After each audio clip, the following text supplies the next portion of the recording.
Samuel was not lazy. He was not foolish. He was not a criminal. Yet, life treated him like a mistake. Every morning before the sun fully woke up, Samuel was already on his feet. The sound of generators and early buses formed his alarm clock. He would sit up from his thin mattress, rub his eyes, and sigh deeply. Another day had come. He washed his face with water from a small bucket, brushed his teeth slowly, then knelt beside the bed. "God," he whispered, careful not to wake his family, "thank you for life. Please, remember me today." Sometimes he added more words. Sometimes that prayer was all he had strength for. Samuel's room was small. Very small. The walls had cracks like old scars. When rain fell heavily, water would find its way inside. His wife, Blessing, slept beside him, her body always tired. She sold vegetables at the roadside market. Their children, turned and sawed, slept on a mat close to the door. Samuel watched them sometimes and felt pain. This is not the life I promised them, he often thought. Samuel's mechanic workshop was by the roadside. No signboard. No proper tools. No apprentices. Just Samuel, his hands, and broken engines. By 7 a.m. he was already there, opening his zinc shed. He greeted other mechanics with weak smiles. "Morning, Sammy. Morning, my brother." They all struggled together, but somehow, Samuel's struggle felt heavier. Some days, customers came. Some days, nobody showed up. When money entered his hand, it left quickly: food, rent, school fees, debts. One afternoon, while lying under a car, oil dripping into his hair, Samuel paused. He stared at the spinning tire beside him and whispered, "God, is this how my life will end?" A horn blasted nearby. A rich man's car passed, air condition humming, windows rolled up. Samuel watched it disappear. Something bitter rose in his chest. Blessing never complained loudly. She was the type of woman who suffered quietly. When food was small, she shared more with the children. When Samuel was sad, she noticed but didn't push. One night, as they ate plain gari and groundnuts, Blessing spoke softly. "Samuel, God will still help us." Samuel nodded, but his eyes were far away. "I know," he replied, though his heart was tired. Tom once asked innocently, "Daddy, when will we buy a car?" Samuel laughed and pulled the boy close. "Soon, my son. Very soon." But inside, his heart asked, "How?" Sunday was Samuel's favorite day. Not because life changed, but because hope was louder. Fire of Everlasting Glory Ministry was a massive church. Big speakers. Bright lights. Ushers in fine clothes. And at the center of everything was Pastor Kingsley Obadiah. That man was wealth in human form. Each Sunday, he stepped out in designer suits. Gold rings. Expensive shoes. When he preached, he spoke with confidence. Poverty is not your portion. God wants you rich. If you believe, shout Amen. Samuel shouted the loudest. Amen. His heart beat fast whenever he looked at the pastor. This man serves God, Samuel thought. This is how God rewards his servants. When offering time came, Samuel gave even when it hurt. Sometimes he dropped his last 500 Nigerian nairas. Blessing once whispered, "Samuel, that money is our transport for tomorrow." Samuel replied softly, "Let God see our sacrifice." Week after week, Pastor Kingsley shared testimonies. "Last week, God blessed me with another property. God just added a new business to my hands." People clapped. Samuel clapped too. But something inside him started changing. Why not me? Why only him? One Sunday, Pastor Kingsley drove in with a new car. The engine was silent, smooth like butter. Samuel stood outside and stared. A thought entered his mind, dangerous and quiet. I want this life. Not comfort. Not peace. Wealth. That day, Samoa went home quiet. Blessing noticed. You dey think too much, she said gently. Samoa forced a smile. No be anything. But it was something. Something big had started growing inside him. Samoa did not know when admiration became obsession. It did not happen in one day. It did not come with warning. It crept in slowly, like rust on iron. After that Sunday when Pastor Kingsley arrived with the new car, Samoa could not remove the image from his head. Even while fixing engines, his mind traveled back to the church, back to the shining suit, the confident walk, the way people bowed slightly when the pastor passed. That night, Samoa lay on the bed, staring at the ceiling. Blessing noticed. You no sleep, she asked. I dey sleep, he replied quickly. But he wasn't. He was thinking. The following Sunday, Pastor Kingsley preached a message titled, The Mystery of Wealth Transfer. Samoa sat upright. This world, the pastor said, pacing the altar, is controlled by principles. If you don't understand them, you will serve those who do. People murmured.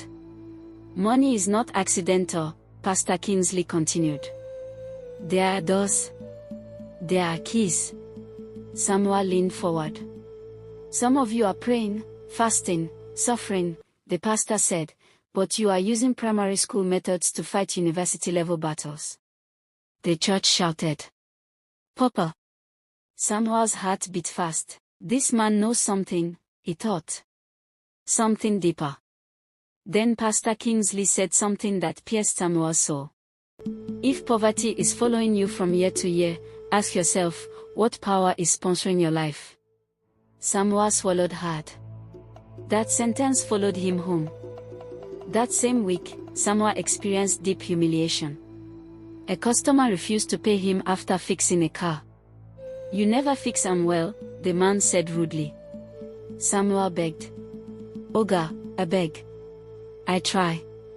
The man entered his car and drove off. Samoa sat on the ground, defeated. Another day, his landlord sent a message. Samoa, rent increase. If you no pay next month, pack out. Samoa stared at the message for a long time. When he got home, Blessing told him the children needed new uniforms. Samoa snapped. Do you think money grows on trees? Blessing went silent. Immediately, Samoa felt bad. Sorry, he said quietly. But inside him, anger was growing, not at his family, but at his life. Samoa began to compare everything. His small room versus the pastor's mansion. His oily hands versus the pastor's soft palms. His tired wife versus the elegant women around the pastor. During church services, Samoa no longer listened like before. He watched. He studied Pastor Kingsley's movements, his words, his confidence. One day, Samoa overheard two church members talking. Papa is very deep spiritually, one said. Not everybody can handle his level. Samoa's ears caught fire. I want that level, he thought. One Thursday evening, during a special prayer program, something happened. Pastor Kingsley called out people for prayer. As Samoa stood on the line, the pastor stopped in front of him. He looked straight into Samoa's eyes. My son, Pastor Kingsley said slowly, you have suffered too much. Samoa's knees shook. People gasped. You are not lazy, the pastor continued. But there is a chain. Samoa began to cry. I see greatness in you, Pastor Kingsley said, laying hands on him. But greatness needs alignment. Samoa fell under the anointing. On the floor, he wept. That night, Samoa went home convinced of one thing, this man understands my destiny. From that day, Samoa changed. He spent more time at church. Less time at home. Blessing noticed. You are always going to church now, she said one night. I am chasing breakthrough, Samoa replied. But we still need food, Blessing said softly. Samoa frowned. You don't understand spiritual things. Those words hurt Blessing, but she kept quiet. Samoa started believing that anyone who questioned him was an enemy of his progress. One evening, while Samoa was closing his workshop, his phone rang. Unknown number. Hello. Samoa answered. Is this Brother Samoa Adikono? The voice asked. Yes. This is from Papa's office. Papa wants to see you privately. Samoa's heart skipped. When? He asked. Tomorrow night. Samoa stood still after the call ended. Cars passed. People shouted. But the world around him faded. Papa wants to see me. That night, Samoa could not eat. Blessing asked, something happened. No, he replied. But inside, excitement and fear wrestled. What would the pastor say? What secret would he reveal? Samoa prayed long into the night. God, this is my moment, he whispered. He did not know that some doors, once opened, never close again. Samoa did not tell Blessing where he was going the next evening. Not because he wanted to lie, but because he felt it was sacred. Something private. Something powerful. He only said, I will be back late. Church matter. Blessing nodded. Be careful, she said. Samoa did not know that was the last pure concern he would hear without suspicion attached to it. The address sent to Samoa was not the church. It was far from noise, far from people. A quiet estate where streetlights stood like tired guards. When Samoa arrived, his heart beat fast. The house was big. Too big. A gate opened silently. No security greeted him. No worship music. No church sign. Inside, everything was quiet. Too quiet. Samoa swallowed. Before he could knock, the door opened. Pastor Kingsley stood there. Not in suit. Not in clerical wear. Just plain black clothes. Come in, he said. Samoa stepped inside. The door closed behind him with a soft but heavy sound. They sat in a dimly lit room. No cross. No Bible on the table. Just Pastor Kingsley and Samoa. The pastor studied him for a long time before speaking. You really want to leave poverty? He asked. Yes, Papa, Samoa replied immediately. You are sure? The pastor pressed. Because once you start, you cannot stop. Samoa hesitated for a second. But the images returned, his children sent home from school, his landlord's message, his workshop under rain. I am sure, he said.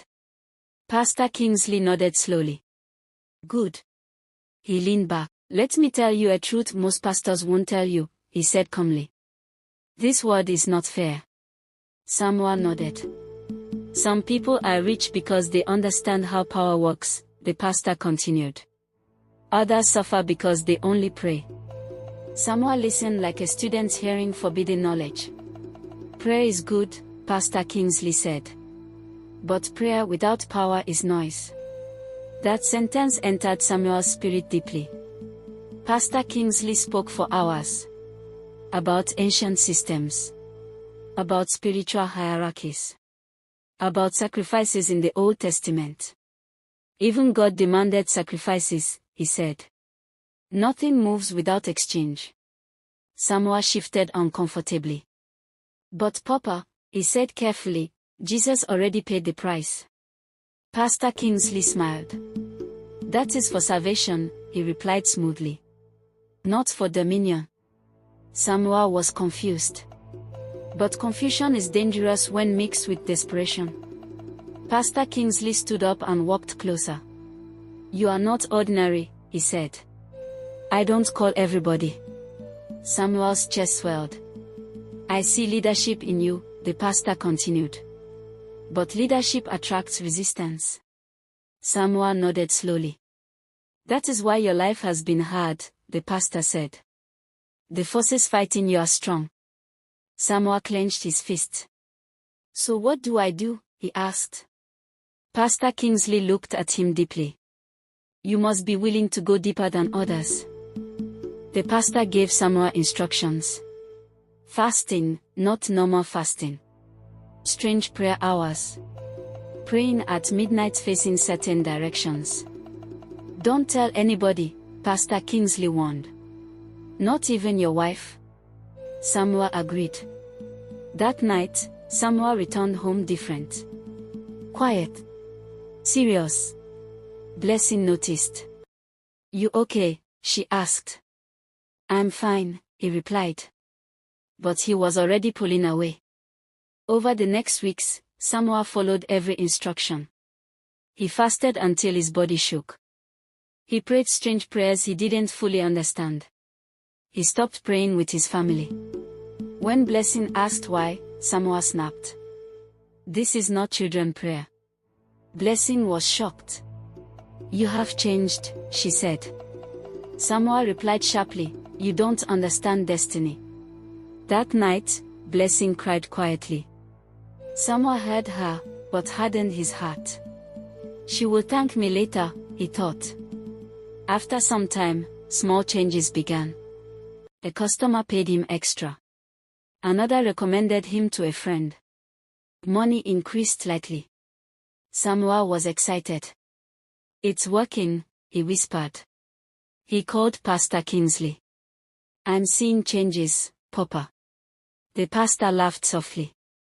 That is just the beginning, he said. Don't get distracted. Samuel became more loyal. More obedient. More blind. Sometimes, Samuel felt uneasy.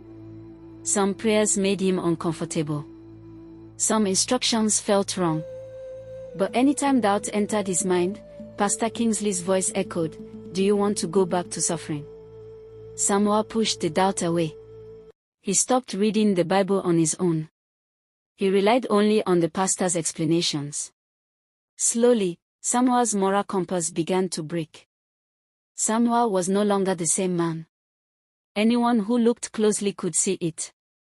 His eyes were always tired, yet restless. His prayers were no longer calm conversations with God, they were aggressive, fearful, and desperate. At his workshop, customers noticed. Guy, you dey okay? One asked one afternoon. Samuel forced a smile. I dey alright. But he wasn't. By day, Samuel was a mechanic. By night, he was something else entirely. Midnight prayers. Secret fast. Hidden instructions.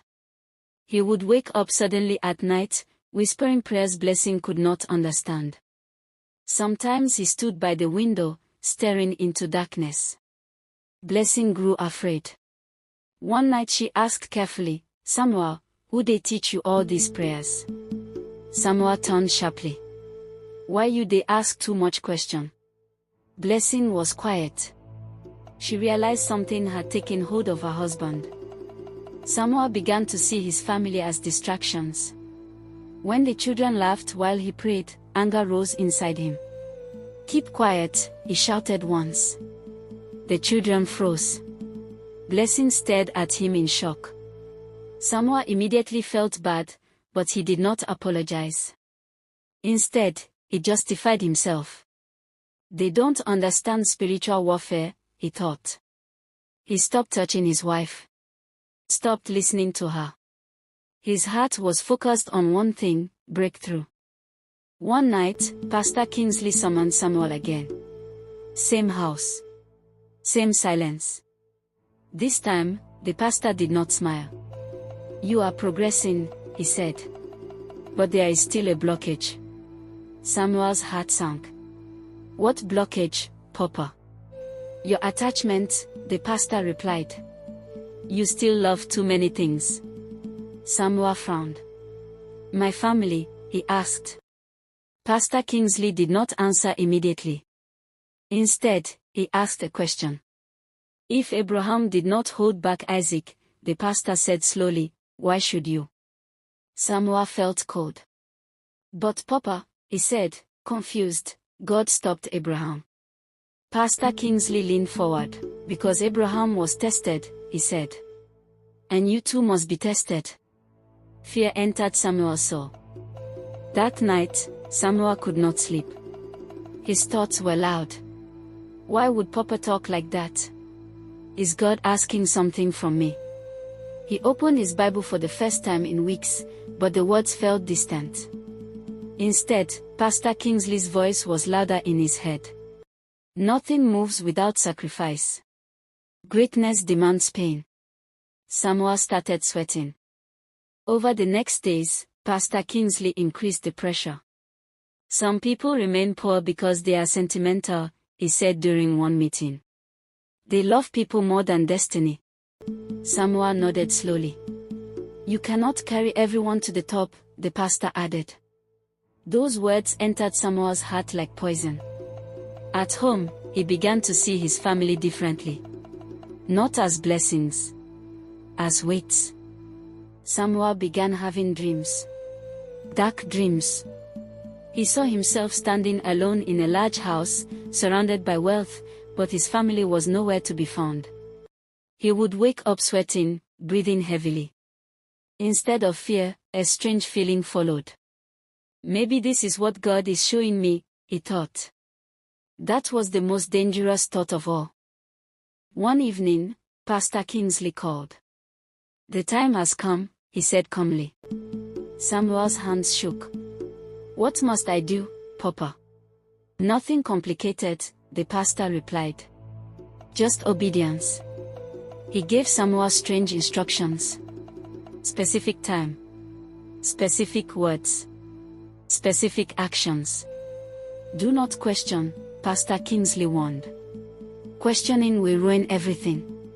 Samuel agreed. That night, he returned home quiet. Blessing noticed immediately. You look like someone going to war, she said. Samuel forced a weak laugh. God, they work. Blessing reached for his hand. Samuel, please, whatever you are doing, remember us.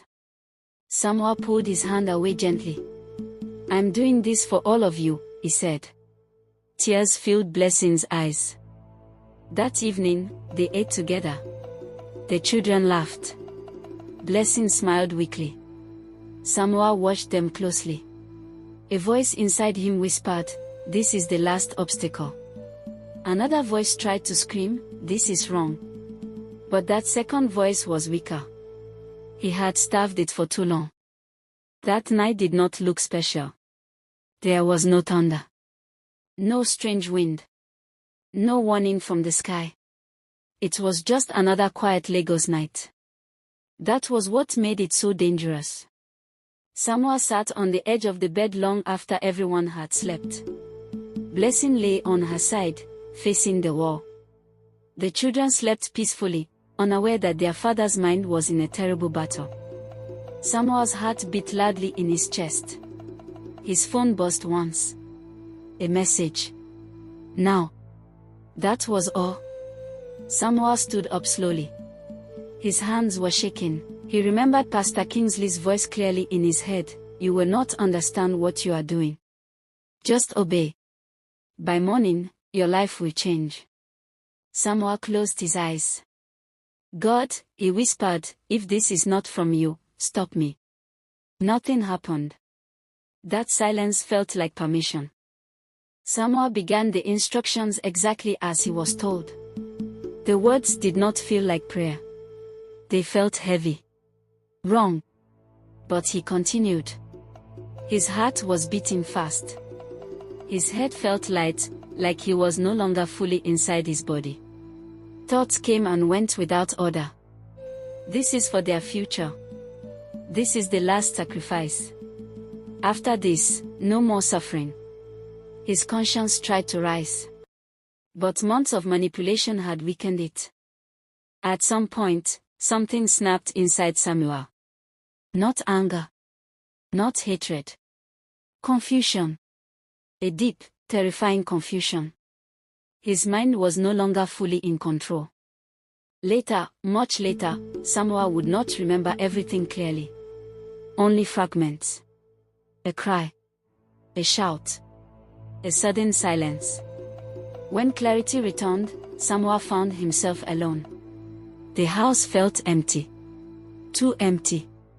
Slowly, painfully, Samuel's mind came back. He looked around. And then it hit him. What he had done. What he had allowed himself to do. A sound came out of him that did not sound human. No, no, no. He staggered backward. My God, my God. He fell to the floor. This is not what I was told, he screamed. He rushed to his family. There was no response. Samuel collapsed. His body shook violently as understanding settled in. He had not sacrificed for wealth. He had destroyed his own life. Samuel ran out into the night. Barefoot. Sweating. Crying. He shouted Pastor Kingsley's name as he ran. Papa. Papa, help me. Neighbors heard noise and came out. They saw Samuel covered in confusion and horror. What happened? Someone asked. Samuel did not answer. He kept running. Samuel reached the address of Pastor Kingsley's house. The gate was locked. The lights were off. He knocked violently. No answer. He called the pastor. The phone rang once, then went off. Again. Off. Again. Number unavailable. Samuel dropped the phone. No, no, no. He understood then. The pastor was gone, vanished. Like smoke. Police sirens came later. Samuel did not resist. He did not run. He sat on the ground, staring into nothing.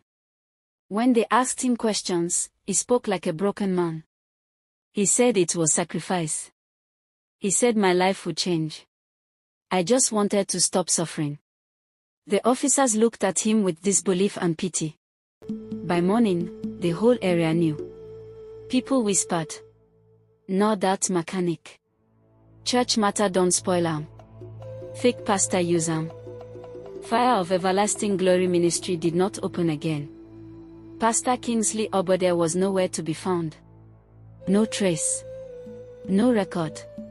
No explanation, like he never existed. In the police cell, Samuel sat quietly.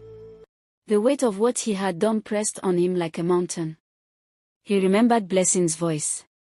Remember us. He remembered Tom asking about a car. He remembered Sod laughing. Tears flowed without stopping. I wanted to save you, he whispered. I killed you instead. Prison is not just walls and iron bars. Prison is memory. And Samuel Adikana was trapped inside his own mind long before the cell door closed behind him. That first night, Samuel did not sleep. He sat on the cold floor, back against the wall, staring at nothing.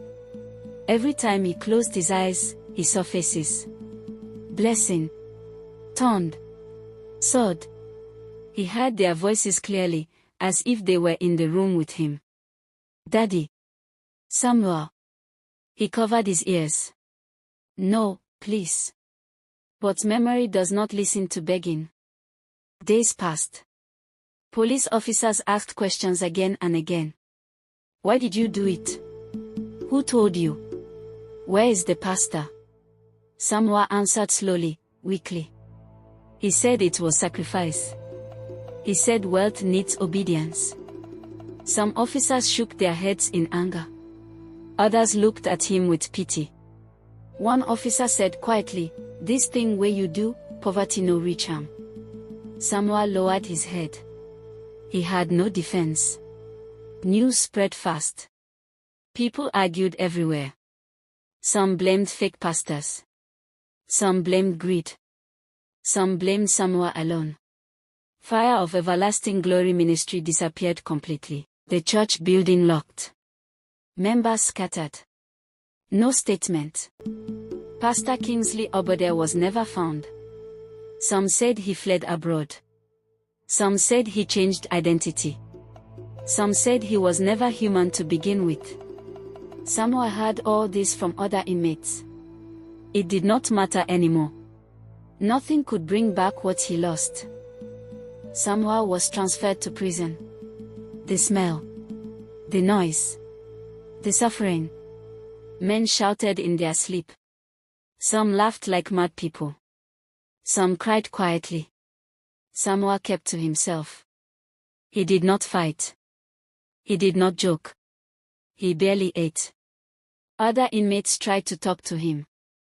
"Guy, you go survive," one said. Samuel shook his head. "There is no survival after this." Every night, Samuel relived that terrible moment. Not the action, but the realization. The moment he understood that he had been used. That night replayed in his mind like a punishment without end. Sometimes he screamed in his sleep, sometimes he woke up crying. One inmate asked him, "Why you dey shout for night?" Samuel replied weakly, "My children they call me." The inmate moved away slowly. One afternoon, Samuel asked for paper and pen. He wrote a letter. To no one in particular. He wrote, "I wanted to save you from suffering. I listened to a man instead of God. I traded love for greed. If my story can warn one person, maybe my soul will rest." He folded the paper. Then unfolded it. Then tore it into pieces. There was no one left to read it. One evening, as the sun's light struggled through the small prison window, Samuel spoke to himself softly. "I was poor, but I was alive. I had love, but I wanted more." Tears ran down his face. "I blamed poverty, but greed was the real enemy." For the first time since everything happened, Samuel prayed again. Not for money. Not for escape. For forgiveness. Some pains do not heal. Some regrets do not reduce. One quiet morning, Samuel was found lifeless in his cell. There was no struggle. No noise. Just silence. The guards stood quietly. One of them whispered, "This one don't suffer past prison." Samuel Adekunle died a broken man.